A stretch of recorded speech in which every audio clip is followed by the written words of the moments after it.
anti-Islamic feelings, fueling the far right in France, in Netherlands, in Germany, gaining significant support.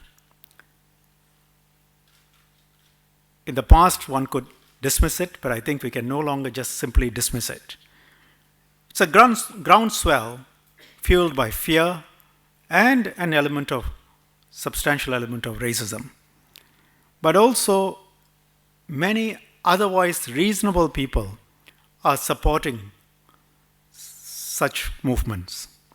And anti-Islamic rhetoric is gaining ground. We in Singapore have to make sense of what is happening, understand these trends, because if we are not careful, we can easily face a similar situation with a population mix of 85% non-Islamic and 15% Islamic. The potential for sharp cleavages exists here.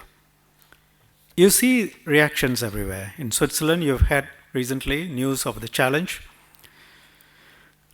on the compulsory co-ed swimming classes for girls and boys. Muslim couple did not want their two daughters, aged 7 and 9, to attend swimming classes with boys. Challenged the school officials, went to court. European court ruled in favor of the school. In France, you had the burkini ban in beaches, banned by some French cities, and women in burkinis were fined, asked to leave, or even asked to remove their burkinis. We have so far avoided a backlash of this nature against the Muslim community or the other minority communities. And it's useful to see what has worked for us and what we need to continue to do. Our approach over 50 years has been centered on three core principles. First, equality and equality of opportunities. Second, accepting facts. Within Singapore, we are different, we look different. Let's accept that. Let's celebrate our diversity while building an overarching Singaporean identity. And third,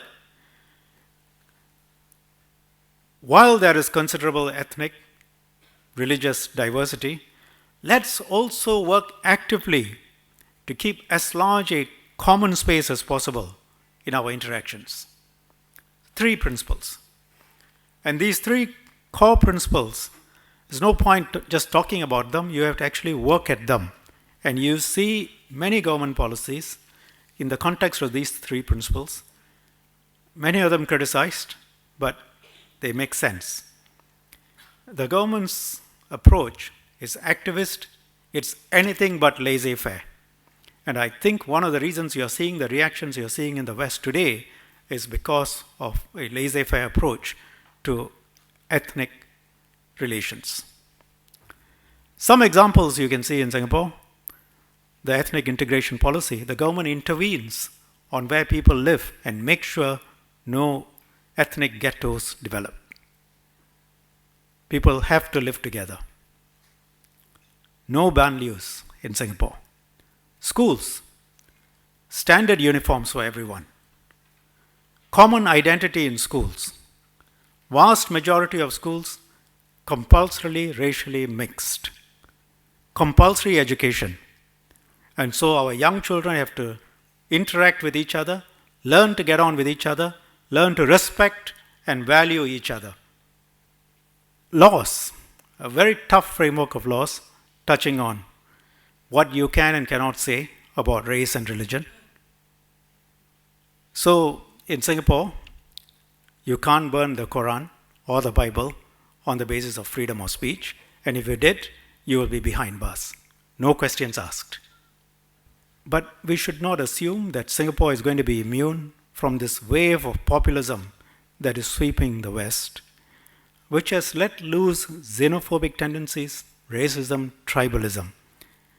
And in our case, let's not forget, the racial mathematics is quite stark. It starts with one statistic and usually it ends with that statistic.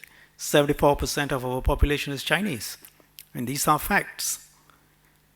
Our system of elections means majoritarianism could have easily taken hold and can easily take hold. When the government was formed in 1965, Senior Chinese leaders went to see Mr. Lee to say Chinese should become the language of business and official business. He was able to say no. But that's again not normal. Equal opportunities for everyone in government and private sector. Guarantees of religious freedom. Strict protection against hate speech. Result, most importantly, regardless of all else, any of you who are Singaporean walking out there, will, regardless of whether you're Chinese, Malay, Indian, or Eurasian, can walk with a sense of being yourself, comfortable in your own skin, as an equal citizen. That is the lived reality of a Singaporean. Whoever forms a government in Singapore must be committed to maintaining those values and protecting the minorities and not engage in racial politics. And that cannot be done by the government itself. You will need the majority of the community, which means the majority of the Chinese, to support this. Without that, it's not possible. None of this is a given. Ultimately, it depends on the people who are in government and what the majority of the population accept and want. But there are a number of trends that can affect this dynamic, which is relevant in the context of the issues we are discussing. First, of course, rising religious extremism on all sides. As you can expect, and we already see the undercurrents. In response to rising extremism, there is then a reaction. In the current context, it's often associated with rising extremism on the side of hardcore extremists, generally overseas, Islamists, and an undercurrent and a reaction from the non-Islamic communities. But it can include the other religions as well.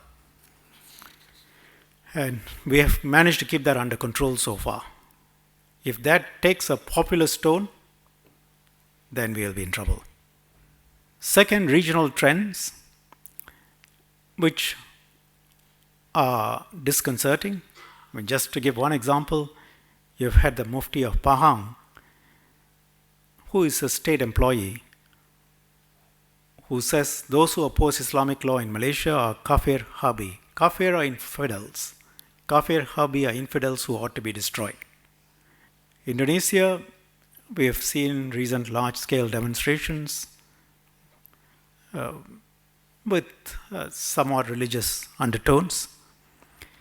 If these trends continue in the region, and if racial religious rhetoric increases, that can impact on Singapore quite severely, and there will be a reaction, obviously, from our majority Chinese community. And that also presents an opportunity for unscrupulous people in the region who then might try and champion the rights, or what they perceive to be the rights, of specific minorities within Singapore. Third risk is polarization. And the reality is, what you will get over time, as you are seeing in other societies, people being riven apart on specific interests, or it could be on race, it could be on religion, different kinds of formulations. And if everyone pushes, the center collapses. And that will be bad for Singapore. We here as a government try very hard to keep that common space and keep the center holding and try and keep a set of values together for all Singaporeans. But this cannot be done by the government alone. Leaders of religions, leaders of the different ethnic communities have a huge role. They can no longer see themselves simply as leaders of their religion or of their community. They have to realize, in the context of what is happening around the world, that they now have to also champion the cause of integration and creation of the common space and an acceptance of values which would increase interaction and integration, rather than promoting values that create greater differences. This is critical. This is not just the government, it is the community. And it's the leaders of the community who have to take on this role. They have to push back against polarization. We have to do all of this to preserve what we have achieved in Singapore, one of the most racially and religiously diverse societies in the world, and yet one of the most religiously harmonious society. The government has to convey a clear message. What is that? First, we are all Singaporeans. 2, we guarantee the safety, security, freedom of religion to all, including the Muslim community. And 3, as a community, and this is no longer the government, as a community, we must covenant to ourselves to never allow xenophobism and majoritarianism to override the protection and guarantee of equality, particularly to minorities.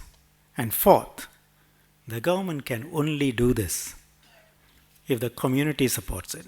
And for this to work, therefore, obviously the majority will have to support it. And the minorities have a significant role. They cannot become more exclusive. They have to play their part in integration. So both the majority and the minority have to work together to increase the common space and work with a government that is determined to hold the common space together. That is the only way we can resist this tide of populism that is sweeping the rest of the world and keep to our way of life. Thank you.